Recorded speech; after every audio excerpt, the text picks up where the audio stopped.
সফল হতে গেলে তোমাকে নিজের বিরুদ্ধে যুদ্ধ করতে হবে, নিজের মনের বিরুদ্ধে যুদ্ধ করতে হবে।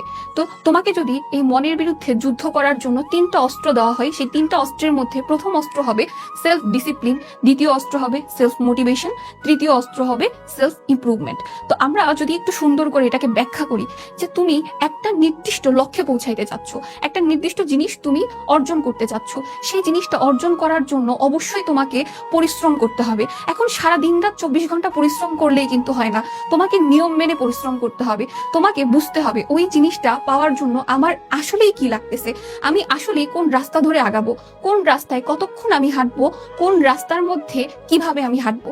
এই যে জিনিসটা তুমি কতক্ষণ হাঁটবে, কিভাবে হাঁটবে, এই জিনিসটা তুমি যখন ফাইন্ড আউট করতে পারবা এবং তুমি তোমাকে ওইভাবেই চলার জন্য প্রস্তুত করতে পারবা এবং নিয়মিত তোমার সেই জিনিস অর্জন করার আগ পর্যন্ত যখন তুমি চলতে পারবা, তখন তুমি আত্মনিয়ন্ত্রণ বা তোমার সেলফ ডিসিপ্লিনের মাধ্যমে কিন্তু তুমি সফলতা অর্জন করতে পারবা।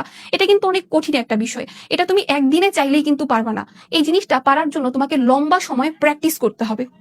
তোমার নিজের অনেক সময় মন চাইবে না এটা করার জন্য, কিন্তু মনকে জোর করতে হবে, কারণ মনের বিরুদ্ধে যুদ্ধ না করতে পারলে আলটিমেটলি তুমি পারবা না। দ্বিতীয়ত, তোমাকে যদি আমার বলে দিতে হয় যে না তোমাকে চান্স পাইতেই হবে, কেন চান্স পাইতে হবে? কারণ তুমি চান্স না পাইলে তোমার আব্বা আম্মা কষ্ট পাবে। তুমি চান্স যদি না পাও, তুমি এখন যে সার্কেলটার মধ্যে আসো, তুমি এখন যে জোনটার মধ্যে আসো, সেই জোনটাতে কিন্তু তুমি বের হয়ে যাবা। কারণ তোমার যে ফ্রেন্ডরা আছে, অর্ধেক মেডিকেলে পড়তেছে, অর্ধেক ভার্সিটিতে পড়তেছে, অথবা তারা অনেক ভালো ভালো জায়গায় পড়ালেখা করতেছে, বা অর্ধেক নার্সিং এর চান্স পেয়ে গেছে। তো তুমি কি করছো? তুমি কিছুই করতে পারো নাই। এই যে জিনিসটা, এই জিনিসটা যদি আমার তোমাকে বলে বুঝাইতে হয়, আলটিমেটলি কিন্তু এটা লাভ নাই। মোটিভেশন জিনিসটা নিজের ভিতরে রাখুন, যেটা তোমাকেই জ্বালাইতে হবে, তোমাকে বুঝতে হবে আমি চান্স না পাইলে আমি কখনো সামনে আসতে পারবো না, আমি কখনো জোর গলায় কারোর সাথে কথা বলতে পারতেছি না। তাহলে আমি কেন অপেক্ষা করব? আমি কেন কষ্ট করতেছি না? আমি কেন পরিশ্রম করতেছি না?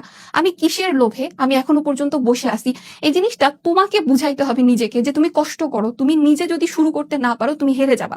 একা শুধু হারবা না, সবাইকে নিয়ে হারবা। তাহলে সেলফ মোটিভেশন জিনিসটা তোমার নিজের মধ্যে নিজেকে নিয়ে আসতে হবে। অন্য কেউ কিন্তু তোমাকে এই জিনিসটা বলে বুঝাইতে পারবে না। অন্য কেউ তোমাকে অনেক কথাই বলতে পারে, ওই কথা তোমার এক কান দিয়ে ঢুকবে, অন্য কান দিয়ে বের হবে, কিন্তু যেটা তুমি নিজে রিয়েলাইজ করতে পারবা সেটা কিন্তু তোমার মাথায় সব সময়ের জন্য সেট হয়ে যাবে।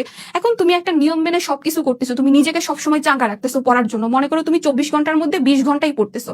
এখন তোমাকে যদি আমি 20 ঘন্টা পরে প্রশ্ন একটা করি, সেই প্রশ্নের মধ্যে তুমি উত্তরটা আকাশে বাতাসে খুঁজতেছো, এটা কিন্তু খুব ভয়ানক একটা বিষয়। তাহলে তুমি যখন সেলফ ডিসিপ্লিন আর সেলফ মোটিভেশন এই দুইটা জিনিসকে আয়ত্ত করতে পারবা, তারপরে তোমার আগে খেয়াল করতে হবে এই যে তোমার সেলফ ইমপ্রুভমেন্টটা হচ্ছে কিনা। তুমি যে লক্ষ্য অর্জনের জন্য চেষ্টা করতেছো, তুমি এত পরিশ্রম করতেছো, আসলেই সেই লক্ষ্যটা অর্জনের জন্য যেই যোগ্যতা অর্জন করা দরকার, সেই যোগ্যতার দিকে তুমি এগিয়ে যাচ্ছ কিনা, এটা অবশ্যই অবশ্যই তোমার অবজার্ভ করা প্রয়োজন প্রত্যেকটা পয়েন্টে পয়েন্টে। এই 3টা জিনিসকে যদি আমি একটা শব্দ দিয়ে প্রকাশ করতে চাই, সে একটা শব্দ কিন্তু হবে অবসেশন। মানে তোমাকে সফলতার জন্য যে পরিশ্রমটা করা দরকার সেটার ঘোরের মধ্যে চলে যাইতে হবে।